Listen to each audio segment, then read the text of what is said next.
What's up, YouTube? I'm back with another Helldivers 2 video. And today we're going to be talking about, I recently just finished watching Soul Eater, bro. One of my homies recommended it to me. And I just want to share, my overall opinion of how I felt about it. But let's get right to it. I haven't played this in so long. I've been, I told y'all before in one of my videos, I've been trying to, or I didn't tell y'all that at all. But I told y'all that I was going to play the Elden Ring DLC. So I've been taking some time to actually try to beat Elden Ring, because I tried playing it a while back and I just wasn't feeling it for real. But hey, I'm in my bag now playing that game, bro. I'm in my bag. If you're not familiar with Soul Eater, it's like one of like an older type of anime. I think it has like a really cool concept on it. I mean, I would recommend watching it. But yeah, I mean, like I said, I'm gonna say some positives on it before I get into the negatives. But I thought the anime really has some really cool side characters in there. And unlike, other anime that I've spoke on, some of those side characters even had like whole episodes of screen time. And like that alone to me is like, it gives you more time to like a character when you can watch a whole episode of them boxing, and it don't feel like out of place or anything, because they're like progressing the story as well, if that makes sense. And it's just like, those side characters had their like own stories to make them strong, almost like those characters had their own like little come ups and adversities that they had to get through, and I rock with that heavy. That was cool. Like, I'm not gonna lie, the side characters had like the aesthetic of it was cool. The little fits that they had on, they was busting fits. They was busting fits in there. I think my favorite character in there, and to be honest with you, what's weird is that I liked all of the characters in there so much. I think this is the first time. Nah, Jujutsu Kaisen is the first time, but I think this is the second time where the main character isn't my favorite character. But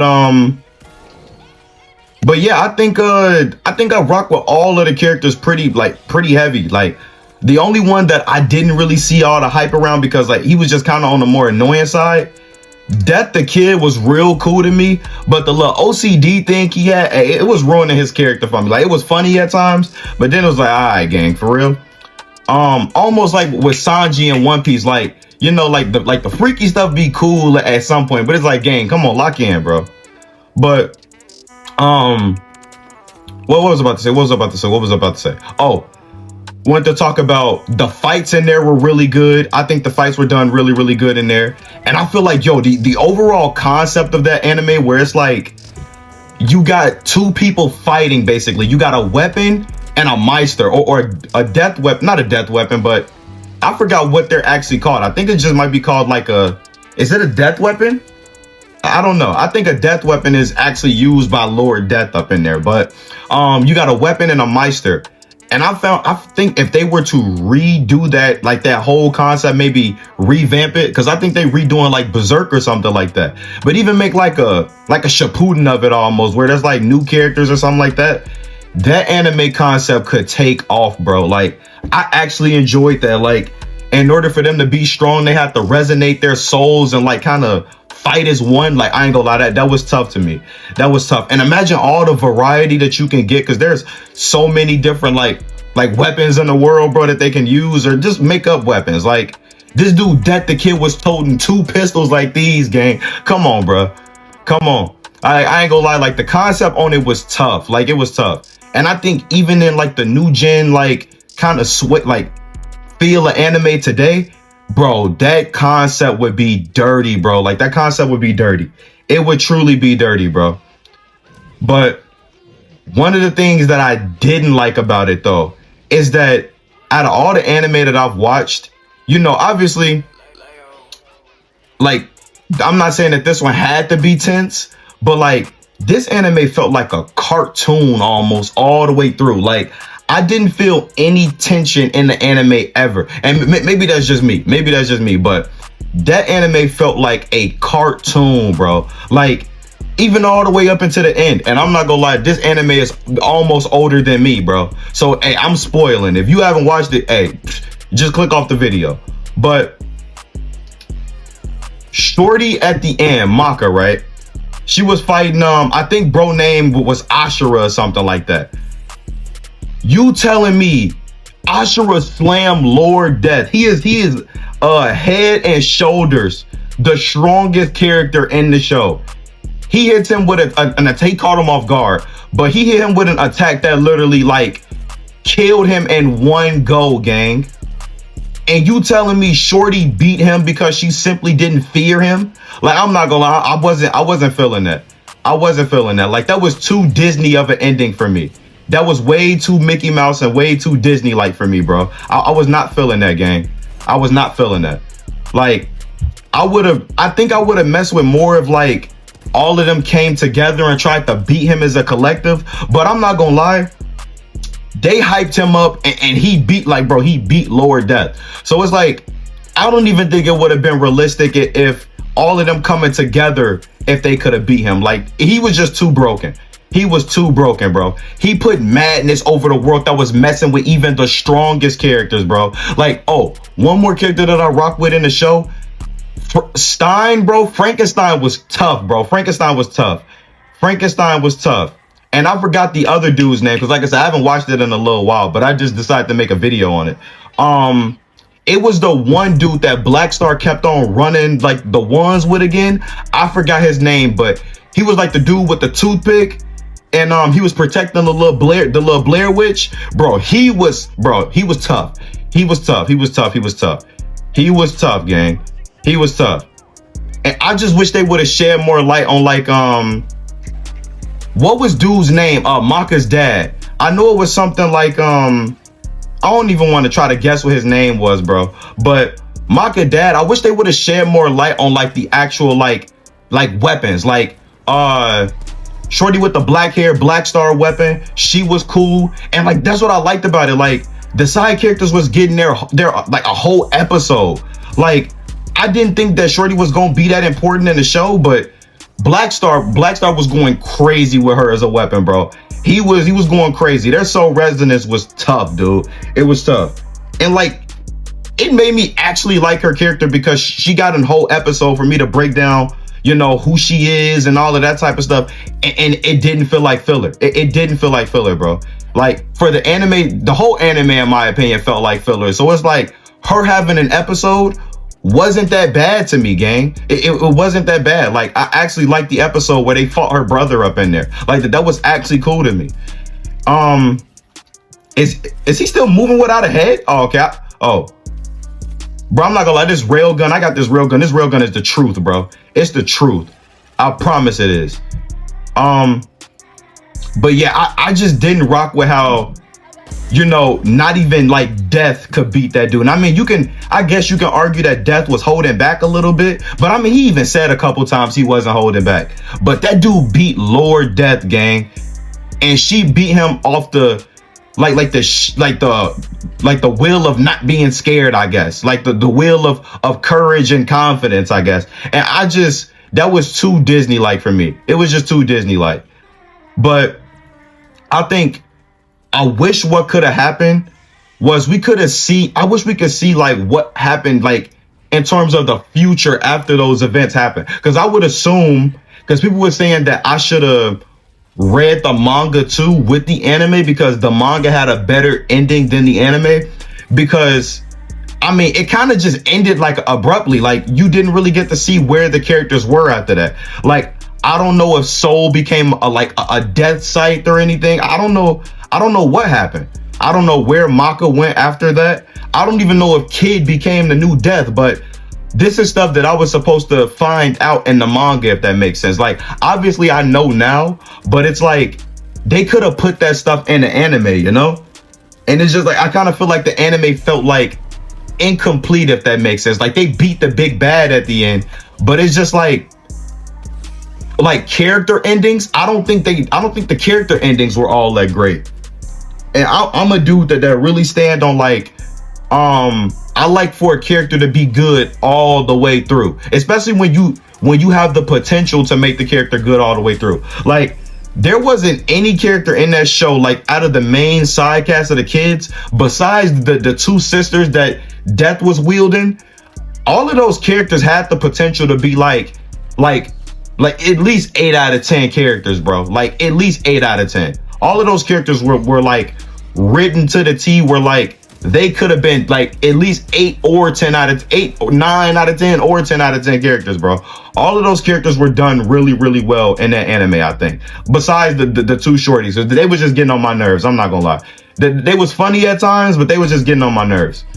And another thing that I didn't really like about it, which I just recently started watching Fire Force again, right? Because I was watching it right up until, like I said, hey, I'm gonna be spoiling stuff. I was watching it right up until you get introduced to Shinra's brother Sho. I think that's his name. Yeah, Sho. I watched it up until that point, and I just figured out that the creator of Fire Force is also the creator of Soul Eater. So I was like, you know what? I'm gonna watch Soul Eater, then I'm gonna watch Fire Force after again. Bro, they kind of got the same feel in terms of like all of like I think people call it like fan service. I've never really been that type of guy where if it's too much fan service in the anime, I won't like it.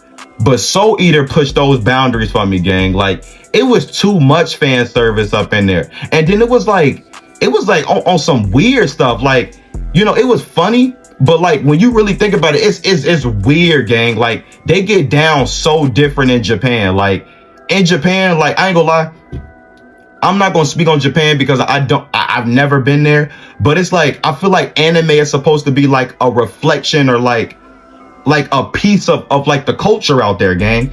And when I open an anime in the first couple episodes, there's a grown woman naked in front of some kids, or like I don't know, bro. Like the stuff with the witch and Soul was like so weird to me, gang. And like that whole anime was like freaky. Like, I think it was one episode where Maka's like a 12 to 13-year-old girl, bro. Ragnarok, bro, that character Ragnarok and Ragnarok's, I want to say like the Meister of Ragnarok. I forgot what bro was supposed to be. I liked that character too. I liked him too. He was cool to me. The character with the pink hair and he was wielding Ragnarok, he was cool to me. But there was one episode where Ragnarok like flipped up Maka's skirt, and I was like, bro, what are we doing? Like, I was like, truly, what are we doing? Like this character's like 12 to 13, gang. What are we doing? I was like, what is this? And then not to mention that like it get real weird and old and like just kind of like you feel like is this even cool when they show like I get, maybe, you know, that's what the feel of it was supposed to be, but when the weapons are in like their like Meister and they're like their weapon forms and they're like communicating with their Meisters, why are the kids like naked in that bro, why are the kids naked in that form, bro? Like when they talking to like the Meisters, the kids are like butt booty naked in that form, and I'm like, yo, like for real, gang? Like, whoa. There was so many like sexual things in that anime, and it's full of kids, bro. It's an anime full of kids, dude. And I mean, that's all anime for. I mean, One Piece isn't, but that's an anime full of like, I think the youngest kids that I've seen. Like, I think maybe Hunter x Hunter had younger, because Gon was like what, 12? Yeah, okay, so like but yeah, bro, that anime was full of like small children, bro. And the stuff that they had them small children doing was kind of OD. Like, they had the two sisters that Death was wielding. Like I said, Death was cool. The kid was cool. He was cool, bro. He was cool. But the stuff that they had them little sisters doing, like, I just don't know if I could rock with like some kids like walking around in crop tops with like shorts on too. Like they grown women. Like I don't know. It just gives me like a weird vibe, bro. It gives me a really weird vibe. And it was the same type of timing that Fire Force was on when I was watching it. Like, Fire Force fan service, it's almost, hey, if somebody was to tell me like that they were the same anime or that they were made by the same person, bro, it makes so much sense that they're made by the same person, or at least animated by the same people. I don't know if they're animated by the same people, but you can tell that they're somewhat of the same thing, bro. Because Fire Force fan service was like, I'm talking about like beyond crazy, gang, beyond crazy. Like Shinra grabbing Shorty buns up through the clothes. I'm like, for real, that's how we get down, bro. And I mean, like I feel like that promotes like just weird people in the world, bro. Like, I don't think we should be showing that, bro. Like, we shouldn't be like, I don't know, desensitizing people to that, bro. Like, that shouldn't be a thing, gang. Like, that's why I just couldn't really rock with that, bro. I couldn't get down with that, bro. It just, with all the stuff happening in the world today, bro, that's just something we should be promoting, bro. Would I recommend it to somebody? Not I said all of this. Probably not. I feel like people can go without watch. Wait, no, I take that back. I take that back because it was a really cool concept to, like, you know, I guess it wouldn't hurt watching it. I feel like some people might like it. Some people might like it, but I just didn't really enjoy it as much as I thought I would. Cause outside looking in, I saw the little clip of Maka fighting the dude like on like the first episode. And bro, that's something else I want to speak on. For that anime to be that old, bro, the hand-to-hand combat in there, it was relevant. Hey, it was up to date. That hand-to-hand combat in there, like that first episode when Maka was boxing that I don't even know like the enemies in the name, the names of the enemies in the anime anymore, bro. Like, I ain't gonna lie, my memory has been like terrible these last couple months, bro. But when she was fighting that one little monster and she was using a soul, that hand-to-hand combat was ridiculous. It was absolutely ridiculous. That was some of the best hand-to-hand combat I've seen, like in anime with a weapon. Because I said hand-to-hand combat. That fighting choreography was really, really good with the weapon that she was using. Like, that was true bag work. I like that a lot. Like, anytime Maka was fighting on the screen, it like she was putting on a masterclass. She was putting on a masterclass. It was tough. It was really, really tough. One thing that was really, really done well with that anime, like, obviously you got an idea that maybe Maka or Soul was supposed to be the main character, but Black Star had a whole bunch of moments in there where Black Star could have been like an important, like, maybe not the main character, but a main side character, bro. Like, and the crazy part, to this day, I still couldn't decipher if Maka or Soul was supposed to be the main character of the anime. I think most people would maybe lean towards Maka, because I feel like in the anime, they kind of gave you the idea that the weapon was supposed to be like the sidekick of the main character, even though they were supposed to like reside equally or resonate equally. I kind of felt like the Meister was supposed to be like, they were in control. They were like not like the Batman to Robin, but they were more like I don't even know what term to use, but I feel like the Meister were like the main characters, and the weapons were like just the side character. So I can see why people would probably say Maka was the main character of that anime. But hey, it can still be an argument. It can still be an argument, bro. But please recommend me some anime that y'all think are tough. Let me know if y'all agree with my opinions on Soul Eater. Like I said, I think I would close it off close out this video by giving Soul Eater maybe, to be generous. Like I said, I did like the characters. I like the overall concept. I didn't feel the tension. I didn't like the final fight. I didn't really feel like the characters had great endings, but the characters throughout the anime were really, they were show love, that they were done really, really well. I'd probably give Soul Eater a little bit below average, like maybe a 6 out of 10. Maybe a 6 out of 10. Maybe a 6 out of 10. But I think the anime that I want to finish Fire Force, and then I'll come back with a review on that. But until then, y'all be safe. Shoot down some anime recommendations that I could watch. It might take me a long time to watch and making videos, going to school and going to work and all that type of stuff. But y'all boys be safe, man. Y'all boys and gals. See y'all.